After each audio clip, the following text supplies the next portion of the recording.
Hello, this is Ashish, you are watching legal insane. And आज के इस पर्टिकुलर वीडियो में हम बेसिकली समझने वाले हैं कि क्या पुलिस किसी भी व्यक्ति को फ़ोन करके फ़ोन के माध्यम से थाने में बुला सकती है। क्या ये प्रॉपर सही तरीका है? अगर ये सही तरीका नहीं है तो दूसरा क्या माध्यम है जिसके द्वारा पुलिस जो है किसी भी व्यक्ति को थाने में या चौकी में बुला सकती है। सो ये हम आज के इस पर्टिकुलर वीडियो में समझने वाले हैं। Stay tuned through out the video so that you could have a better legal understanding on these situations. तो चलिए स्टार्ट करते हैं। सबसे पहले बेसिकली समझते हैं कि क्या पुलिस किसी भी व्यक्ति को फ़ोन के माध्यम से कॉल करके थाने में बुला सकती है। तो ऐसा कोई भी लीगल प्रोविज़न नहीं है, ऐसा कोई लॉ नहीं है और पुलिस के पास कोई भी ऐसा राइट नहीं है जिसके द्वारा पुलिस किसी भी व्यक्ति को फ़ोन करके थाने में बुलाए या चौकी में बुलाए। तो अगर पुलिस द्वारा फ़ोन करके किसी भी व्यक्ति को थाने में या चौकी में बुलाया जा रहा है तो उस व्यक्ति को थाने में या चौकी में नहीं जाना चाहिए। हमेशा ये याद रखो, अगर पुलिस फ़ोन करती है, कॉल करती है और थाने में बुलाती है तो उस व्यक्ति को, पुलिस को ये रिस्पॉन्ड करना चाहिए कि मैं फ़ोन के माध्यम से या कॉल के माध्यम से थाने में नहीं आऊँगा। जो प्रॉपर उचित माध्यम है उसके द्वारा जो है आप मुझको बुलाइए, मैं आऊँगा।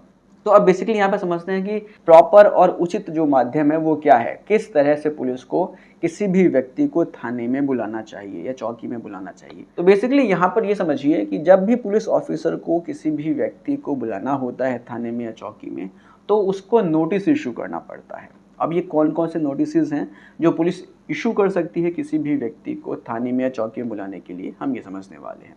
तो बेसिकली देखो, जब भी कोई नया केस स्टार्ट होता है तो उसमें पुलिस ये दो तरह की नोटिस इशू करती है किसी भी व्यक्ति को थाने में बुलाने के लिए, चौकी में बुलाने के लिए। अब ये दोनों नोटिस किस तरह के हैं ये समझिए, क्योंकि ये दोनों नोटिस बहुत ही इंपॉर्टेंट हैं। हर एक आम आदमी को इसके बारे में पता होना चाहिए। देखो, सबसे पहले होता है सीआरपीसी के सेक्शन 160 में भेजा गया नोटिस।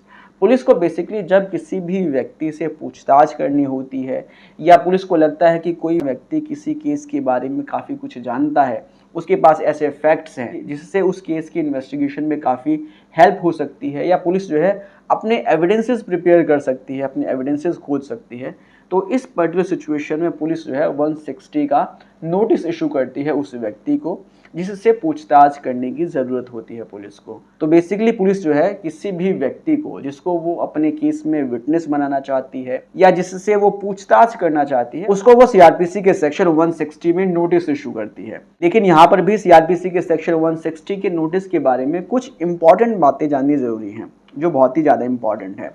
सेक्शन 160 का जो नोटिस है वो पुलिस 15 साल से कम के बच्चे को नहीं इशू कर सकती, किसी महिला को सेक्शन 160 का नोटिस इशू नहीं किया जा सकता, या किसी ऐसे बुजुर्ग को जिसकी उम्र 65 साल से ज़्यादा है उसको भी सेक्शन 160 में नोटिस इशू नहीं किया जा सकता है। और इसके अलावा जो मेंटली या फिजिकली चैलेंज्ड हैं उनको भी पुलिस सेक्शन 160 में नोटिस इशू नहीं कर सकती है।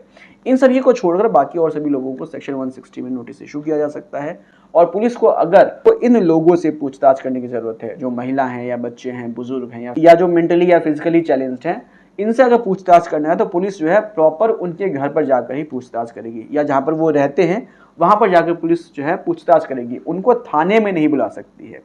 इन सभी से अलग कोई अगर व्यक्ति है तो उसको जो है पुलिस थाने में सीआरपीसी के सेक्शन 160 में बुला सकती है और उससे पूछताछ कर सकती है। तो ये है बेसिकली सीआरपीसी के सेक्शन 160 का नोटिस, जो पुलिस पूछताछ करने के लिए किसी भी व्यक्ति को बुला सकती है। अब इसके बाद समझते हैं कि दूसरा नोटिस कौन सा है जिसके माध्यम से पुलिस किसी भी व्यक्ति को थाने में बुला सकती है या चौकी में बुला सकती है। तो बेसिकली जो दूसरा नोटिस है वो है सीआरपीसी के सेक्शन 41A में भेजा गया नोटिस। सीआरपीसी के सेक्शन 41A में जो नोटिस भेजा जाता है वो उस व्यक्ति को भेजा जाता है जिस पर पुलिस को डाउट है कि उसने कोई कॉग्निजेबल ऑफेंस किया हुआ है, लेकिन ऐसा कॉग्निजेबल ऑफेंस किया हुआ है जिसमें गिरफ्तार करने की ज़रूरत नहीं है। अगर वह व्यक्ति इन्वेस्टिगेशन में कोऑपरेट करता है, सहयोग करता है, तो उस व्यक्ति को गिरफ्तार करने की ज़रूरत नहीं है। वो जो है थाने में आकर बेल अपना वहीं पर करवा सकता है। तो इस पर्टिकुलर सिचुएशन में पुलिस जो है सेक्शन 41A में नोटिस उसको इशू करती है। तो यहाँ पर अगर आपके खिलाफ सेक्शन 41A में नोटिस इशू हुआ है तो आपको जो है थाने में जाना चाहिए। पहला है सेक्शन 160 में अगर नोटिस इशू हो रहा है तो आप थाने में जा सकते हैं। सेक्शन 41A में अगर नोटिस इशू हो रहा है तो भी आप थाने में जा सकते हैं। तो ये दो तरह के नोटिस है बेसिकली जो पुलिस इशू करती है। अगर किसी भी व्यक्ति को उसको थाने में बुलाना है तो पुलिस जो है इस तरह की नोटिस इशू करती है। इसके अलावा अगर पुलिस जो है फ़ोन के माध्यम से, कॉल के माध्यम से अगर किसी भी व्यक्ति को थाने में या चौकी में बुला रही है तो इस सिचुएशन में उस व्यक्ति को गंभीर हो जाना चाहिए और ये समझना चाहिए कि पुलिस उसके साथ कुछ गलत भी कर सकती है। तो इस सिचुएशन में जो है उस व्यक्ति को पुलिस की फ़ोन कॉल को आगे रिस्पॉन्ड नहीं करना चाहिए। वह व्यक्ति पुलिस को बोल सकता है कि जो प्रॉपर माध्यम है, नोटिस के माध्यम से जो है आप मुझको थाने में बुलाइए तो मैं आऊँगा।